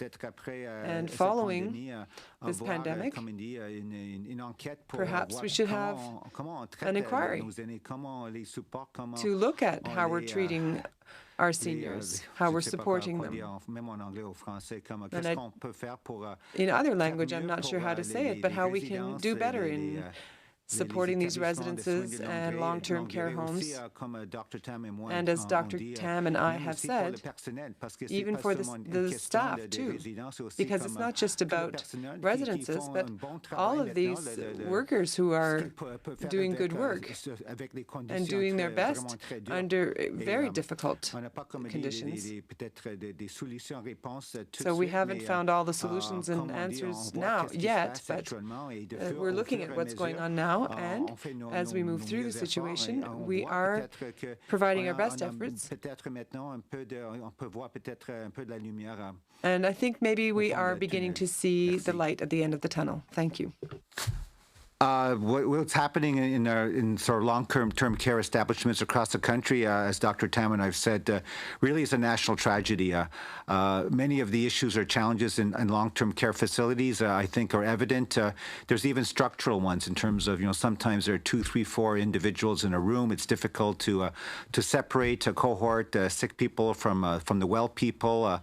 There's also challenges, as we all appreciate, in terms of the personnel who are doing their best, obviously working in these facilities that obviously, as we know, maybe have the supports they need, as we talked about, the pay, the fact they sometimes have to work between several facilities. So there's lots that we need to learn from what's happening. Certainly, I think after all this is done, I think even as our minister has said, that there needs to be, I think, a national conversation about how we treat our elders, how we house them, take care of them in their later years. So that's something that needs to be done. But certainly at the present time, everyone's doing their best, and I think we are starting to see a bit of, I guess, a light at the end of the tunnel. I would just say, as our minister said, I think we need a national conversation. What the form is not for me to say. I think it's a conversation at different levels of government. I think also different sectors. I think it's a conversation beyond public health. I'm sticking to, as they say, the public health aspects. We certainly show from the epidemiology that older individuals, obviously those in long-term care facilities, are at a particular risk in terms of having, as they say, a more severe consequences, obviously including death, if they do become infected with this virus. But then how that translates in terms of the conversations that many other sectors and levels of government need to have to help manage and hopefully prevent and not have this type of situation occur should there be another second wave or even a future pandemic of another virus. Yes, that needs to happen. Thank you. Michel, en suivi. Follow-up question? Perhaps a second question for Minister Miller. Minister, I'd like to hear, as a Montreal MP, do you share the Prime Minister's concerns, which is what he said this morning, looking at the outbreaks in all of these communities in Montreal? And as Montreal considers reopening, should we be risking the health and safety of the most vulnerable populations? Why not slow down the opening in the greater Montreal region? Merci, Michel. Answer. Thank you, Michel. Yes, absolutely. I am an MP for downtown Montreal.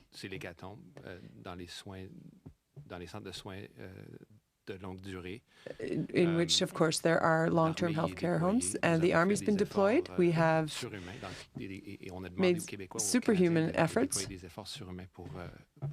huge efforts, and asked Montrealers to make huge efforts as well to stay at home. So if we started loosening restrictions too soon, it could endanger certain populations. My parents are in Montreal, in fact. My father will be 80 this year. He's a very vulnerable person. And my mother is 76. So this is, of course, personal, but it's also scientific. We can see what's going on in seniors' residences. These are the most vulnerable populations, and they're there because they're vulnerable in the first place, and they want to live out the rest of their lives in dignity, and they're dying without dignity. We certainly have some long-term thinking to do after this pandemic is over. We are certainly not out of the woods yet. It's going to require a bit more effort from Canadians to ensure that we're not struck with a second and third wave. Those are my comments. Look, I'm an MP from downtown Montreal, and that is where, along with a number of other MPs that are in our caucus and cabinet, the pandemic is hitting, and it is at its worst. The people that are dying are, the vast majority, as Dr. Tam said, very old. They have spent and been put into long-term care facilities to spend the rest of their days in dignity, and they're dying in indignity in vast numbers. And that will continue if there are measures that are relaxed too soon. That is the scientific conclusion. The Army is working as best it can. People that are willing to put their lives at risk. That's why they join the armed forces, and they are doing something that they are not used to doing, and they are doing it with exceptional professionalism. And we need to let them do their work.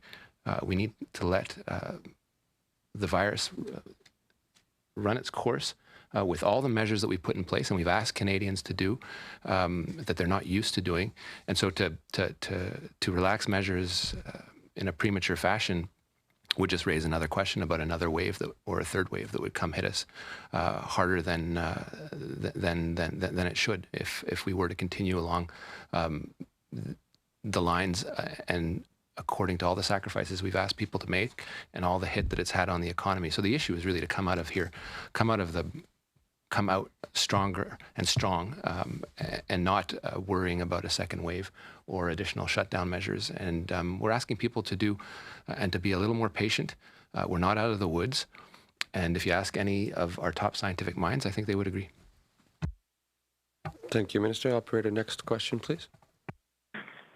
Thank you. Merci. La prochaine question de Theresa Wright de la Canadian Press. The next question from Theresa Wright from the Canadian Press. Please go ahead. Yes, good morning. I have a question about masks. I'll pose it to Dr. Tam, but perhaps Minister Miller, you could also weigh in as it has to do with procurement. Earlier this week, the Chinese embassy said the 1 million N95 masks that were rejected by Canada last month were the result of a contractual issue. We still haven't been given a clear answer about what happened there. Now there are 8 million more masks that have been rejected. Can you give a clear answer about why Canada is rejecting these masks and whether we're still planning to purchase further supplies from these companies?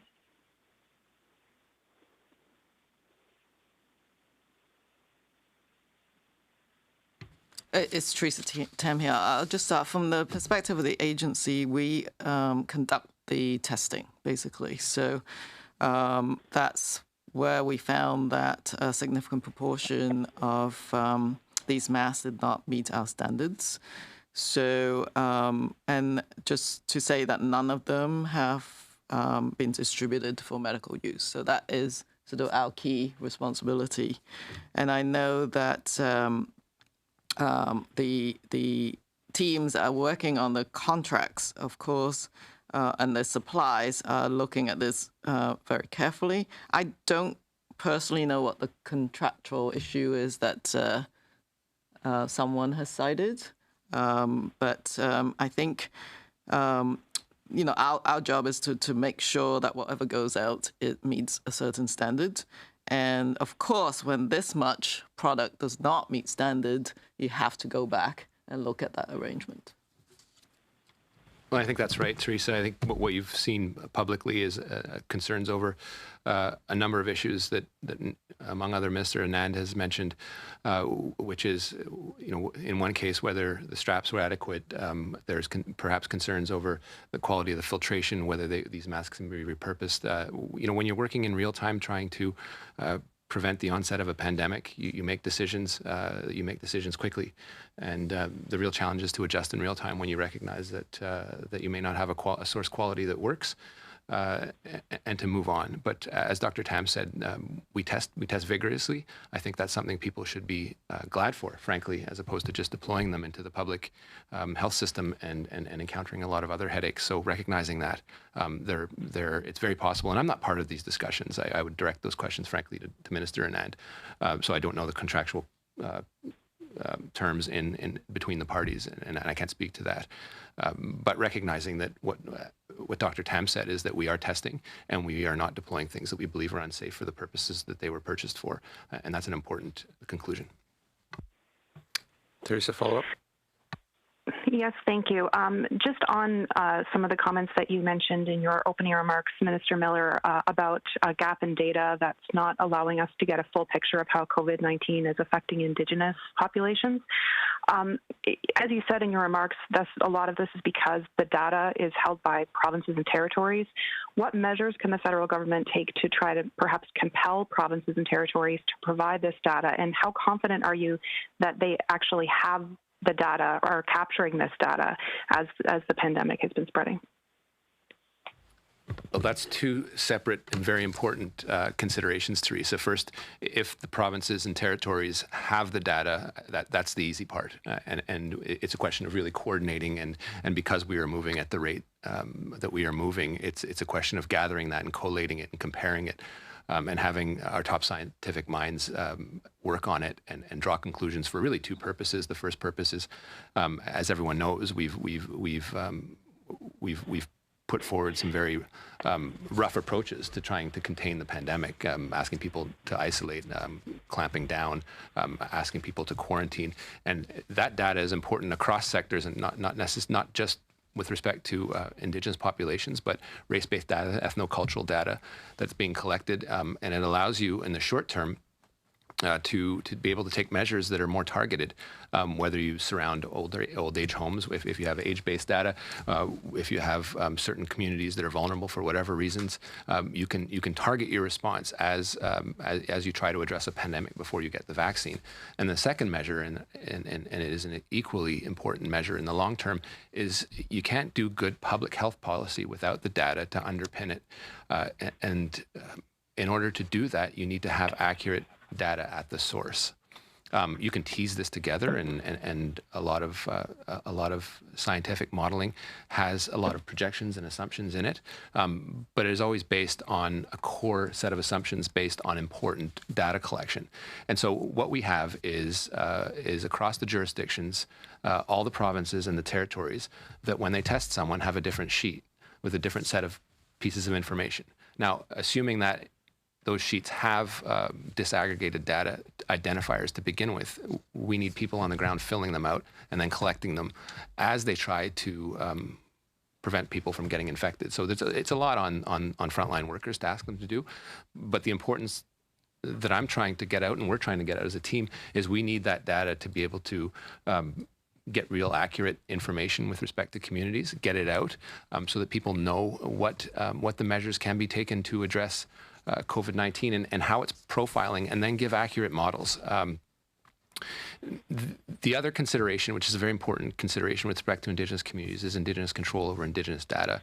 Layered onto that is a sub-concern dealing with private patient confidentiality we have to respect. The worst thing that could happen is to create another set of stigmas that would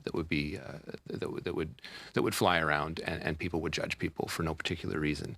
But that data is important to collect, and we do have to be sensitive to First Nations control over First Nations data. But the premise to that is that we have to be collecting it in the first place. And while Indigenous Services Canada, for its part, is able to tease out the amount of people that are testing positive in communities on reserve or in the far north. When it comes to particular population, which half the Indigenous population of Canada is off reserve, quote unquote, mostly in the main urban centres.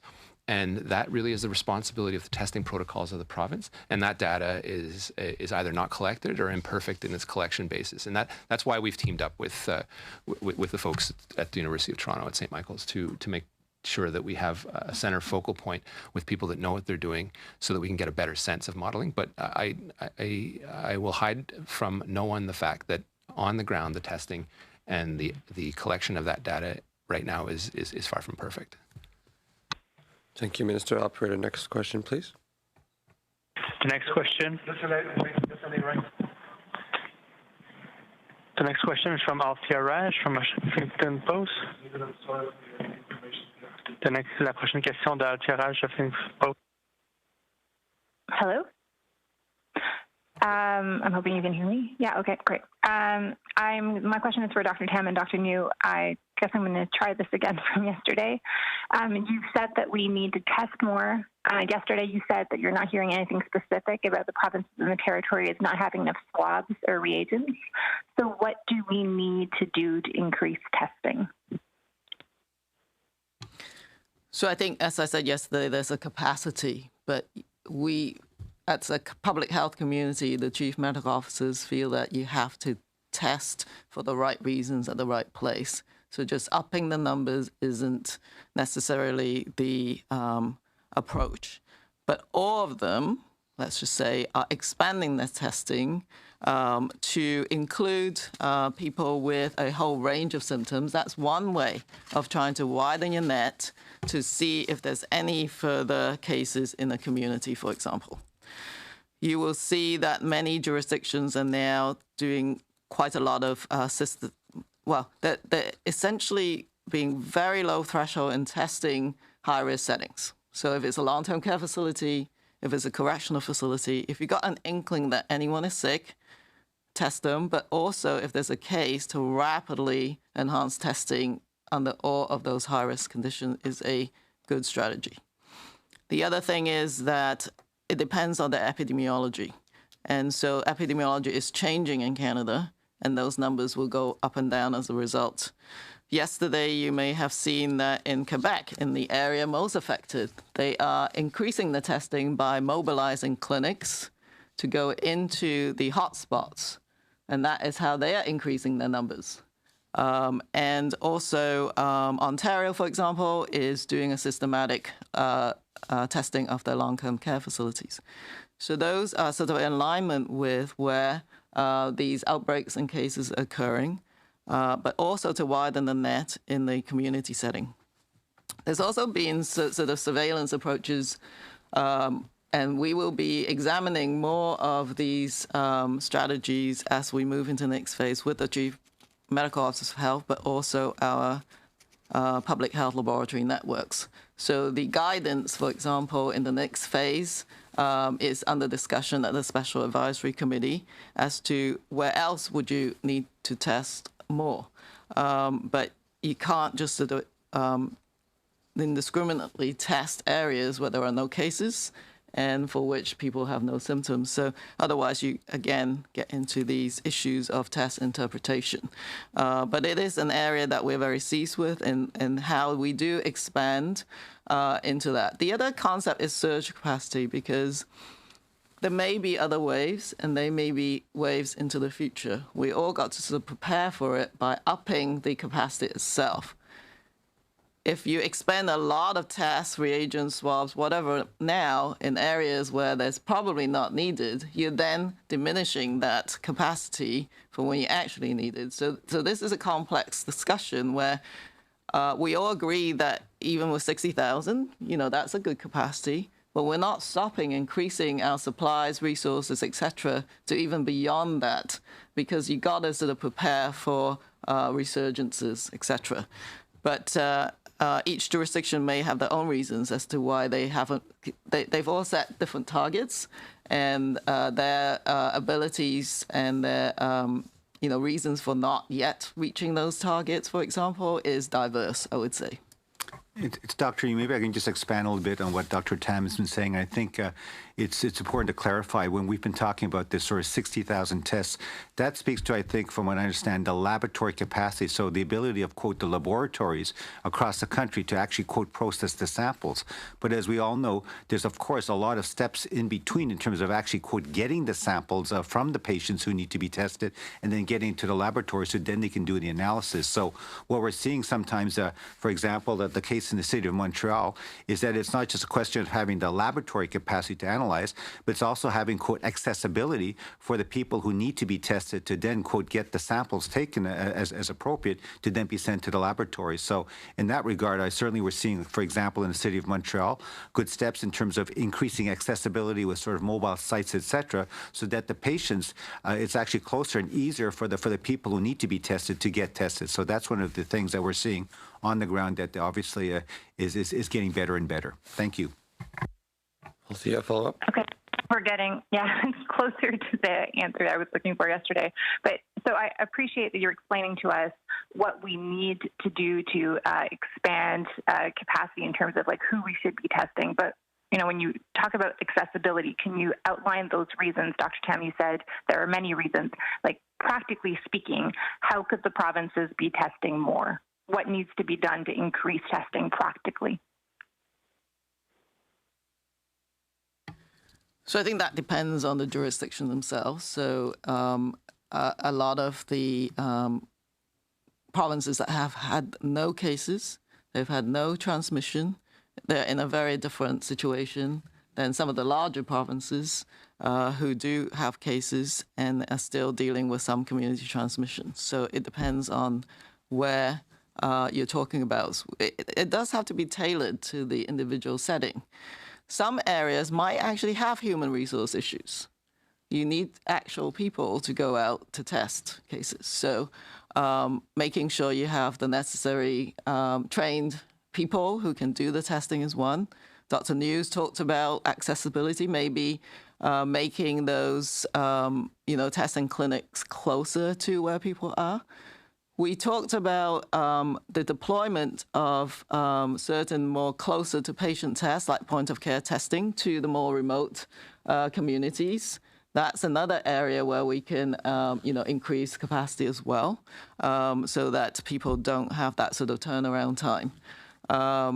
In Saskatchewan, for example, that was a good sort of example of how they are now systematically looking at those communities where there have been cases in the north.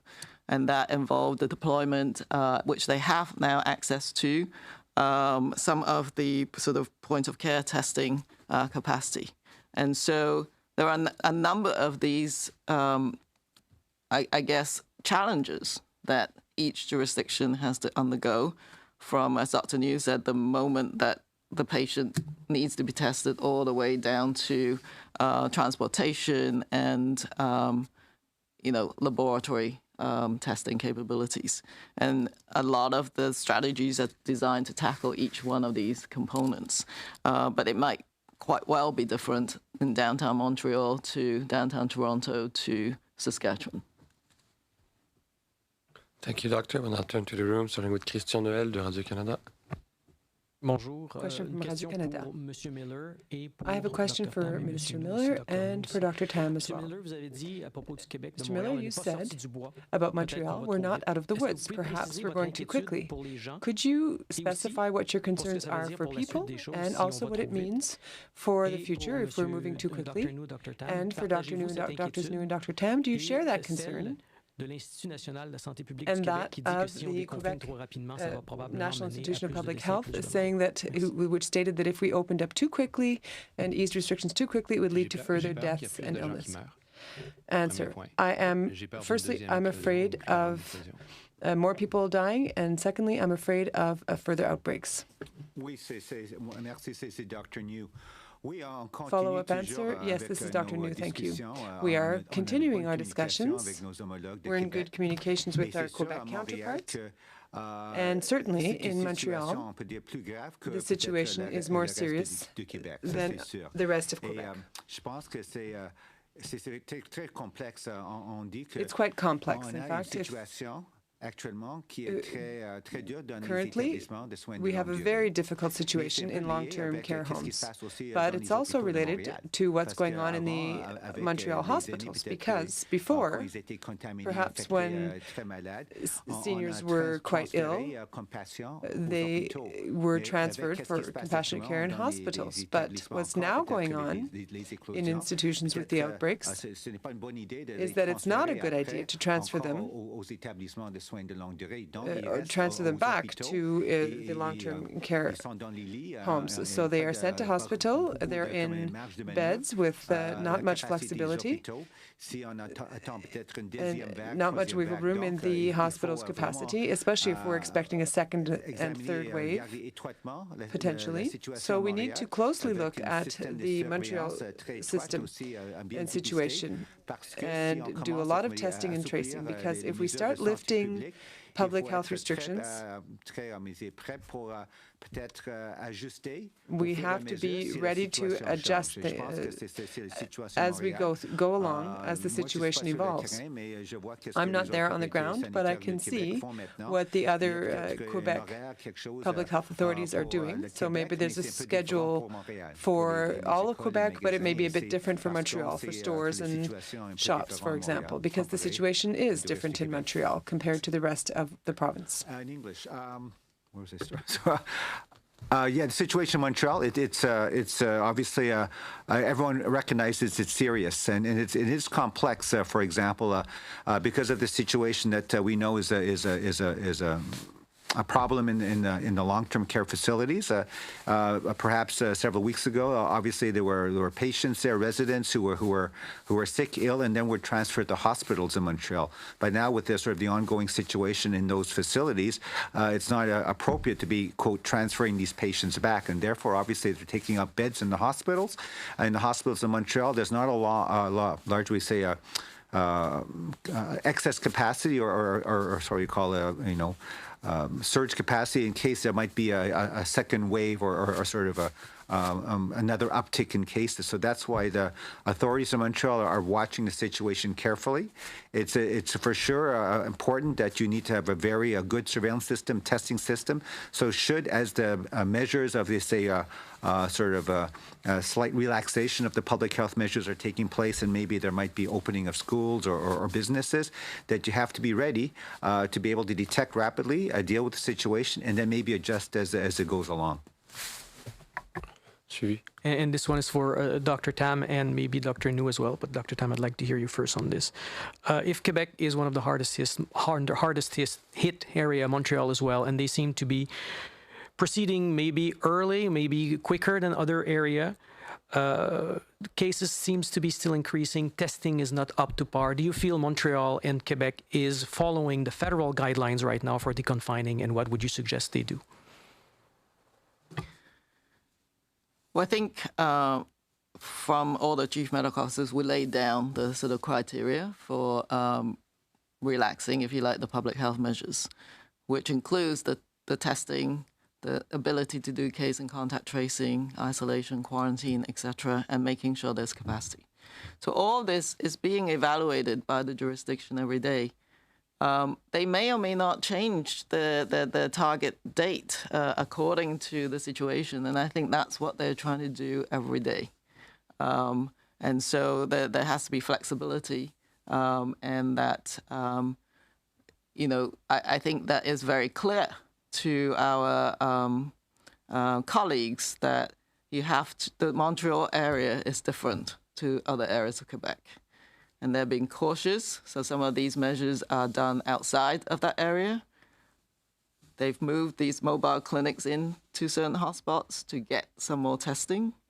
So they are going to try to be very, very careful about this, and they have to evaluate this probably on a daily basis in terms of what's going to happen. Pardon? Non, on n'a pas dit ça, c'est Dr. New. Je pense que this is Dr. New. No, we didn't say that. I think that the Quebec health authorities, and not just of Quebec, but in Montreal too, are analyzing the situation as we go through it. And there's also a special advisory committee which is looking at all measures, even preventive measures at the individual level, washing one's hands often, maintaining social distancing, physical distancing of 2 meters minimum. These are all important measures and remain so. I think even in Montreal and public transportation, we have strongly recommended that people wear non-medical masks if they are going to use public transportation. So I see that, and the Montreal health authorities have done that. They are taking our recommendations seriously while adapting them to their own context in Montreal. Thank you. Good afternoon, Ashley Burke, CBC News. Dr. New talked about having a national conversation around long-term care after this is all said and done because it is a national tragedy. Minister Miller and Dr. Tam, do you think that's a good idea? Should there be a public inquiry into long-term care homes after this? Look, Ashley, I think as I'd mentioned earlier, what we're seeing is that really the older segments of the population, those in long-term care facilities, are being, by a vast proportion, heavily impacted by this. It's a question, as a human being, I think everyone is asking ourselves how we treat, in some cases, our grandparents and our elder segments of the population. What form that takes. Without any question, I think everyone's going to be asking themselves that. I think there needs to be some serious look into the way that is done on an institutional basis. It's probably premature to speculate as to what form that lesson takes. I think that is probably the smaller consideration to the bigger reflection we all need to have as to how we finance, resource, help those people that are the most vulnerable. In this case, perhaps the greatest generation that are the reason why we live in a free and democratic country. It is it is scary to see people fall like that. And when you talk about Indigenous communities in particular, you're seeing some people that are last carriers of their language, and you could see entire languages disappear. So those are particular vulnerabilities that I see in my files. I think Tom sees them as well, and that risk is top of mind when we look at Indigenous communities. When we look at Canada writ large, we need to be asking ourselves those serious questions, and there needs to be serious discussions around financing, around funds, around support, around even how we ourselves treat some our own grandparents. They're, some of the stories coming out of those long-term care facilities. You see people that are looking for refugee status that are helping out. You see first-generation Canadians. You see people that are working for low-paying jobs. That's another reflection I think we all need to have. But that needs to be institutionalized in a form, and I think that is secondary to the greater consideration, which is how we treat our elders. Dr. Tam, if you want to add. Yeah, and again, I'm not going to speculate the format at which that takes place, but it is really critical that, out of all the impacts of this pandemic, we've got to learn something in a huge way about how we treat, as individuals, society, communities, governments, on our older adults, and in particular, those who reside in long-term care homes and assisted living, but maybe other areas where seniors reside as well that needs to be improved. So I think it's a big societal conversation. It's probably not a single one. It's going to be many different ones coming together because so many people are involved. So absolutely, we've got to do better as a nation. Yeah, and Dr. Hughes, to be clear for the record, I'm not personally asking, I used to say, for a public inquiry. I basically reflected what our Health Minister, Minister Rideau, has said previously about the need after this is all over to have a national conversation. So exactly as Minister Miller and Dr. Tam have said, the nature and form is to be determined, but I think we can all agree in terms of we need to take care of what needs to be done now, and then afterwards, I think upon reflection, there's different ways we can have that type of conversation in different ways and do better. Thank you. Okay. Answer repeated in French. As I said, I think that's what's currently happening with our seniors is a tragedy in our long-term care homes. As Minister Rideau already stated, we're going to have a national conversation across the country at all levels of government and across all sectors to see how we can do better. And just about masks, Dr. Tam, I'm hoping to find out what you're hearing from your from medical officers of health across the country about the supply of N95 masks, especially at long-term care homes, and if this shipment, this most recent one of 8 million masks that was rejected because they weren't up to that quality, what impact might have that had, and on particular in long-term care homes? I actually don't have the details on specific impacts on long-term care homes. We do have, daily linkages with all provinces and territories as to what the requirements are. And I do know that there's a sort of distribution framework that is at play, but I'm sure that any shipment that has to be rejected will have some pressure on the health system in terms of its N95 capacity. But I do know that all the requests for assistance that we've received, I think over 40, the majority of them have either been met or are in the process of being met. I don't know the exact numbers. I'm actually very heartened to see some of the domestic supplies being one of the innovations in this space as well. I think some of them are going to be where we're looking at. But yes, I mean, every day, this is one of the biggest, I think, challenges that we feel every single day. All the supplies have sort of being utilized and then stuff coming out is a big sort of process in ensuring that jurisdictions have what they need. But so far as I know, all the requests for assistance that we received have been met. Thank you, Dr. Ian. Ian Wood, CTV News. Dr. Tam, some pictures from Vancouver this week show packed beaches full of people again. That province has moved forward with some very gun-ho openings. Yet now in South Korea, a country that's been recognized as having this more under control or getting it under control, is putting restrictions back into place and locking certain businesses down. Do you foresee us having to do that as well? I think, as you know, the Chief Medical Officer of British Columbia and everywhere else in Canada are being very cautious. Now, the public, having contributed greatly to our efforts, must be reminded that we're not going to be back to completely normal, to the pre-January of this year. And that if there are gatherings of that nature, of course, it's up to us to constantly remind people that that is not the public health advice.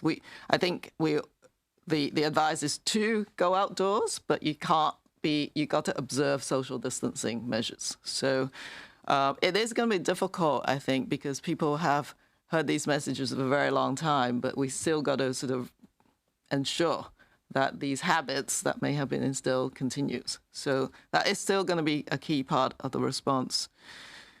If there were any uptick in cases, the loosened public health measures may have to be sort of reinstated.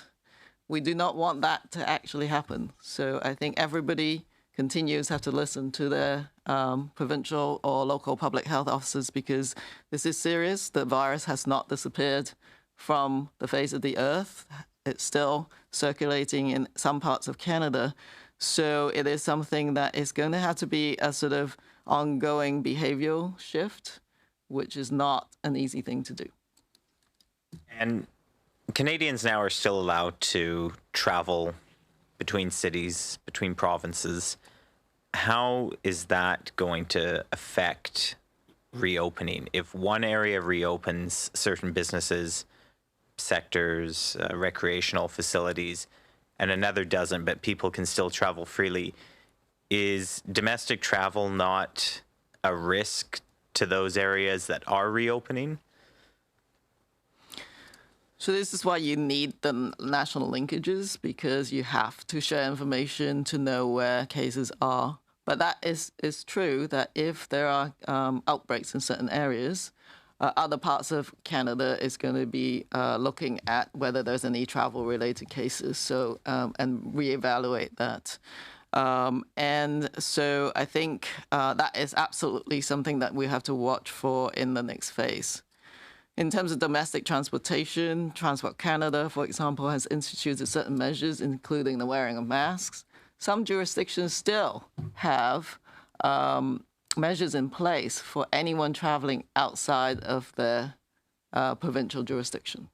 So they have particular provinces that haven't seen cases or haven't seen transmission, but also if they have a smaller healthcare system or service, they're going to be protecting those areas, including people coming from other parts of Canada through domestic travel. So a number of jurisdictions still have that in place, given their own epidemiologic situation. But that will, again, have to be reviewed as in the coming weeks and months. Thank you, Doctor. Ceci met fin à la conférence de presse. Merci. This brings this press conference to a close. Thank you. Merci. La conférence est maintenant terminée. Veuillez raccrocher votre ligne à ce moment. Nous vous remercions de votre participation. Thank you.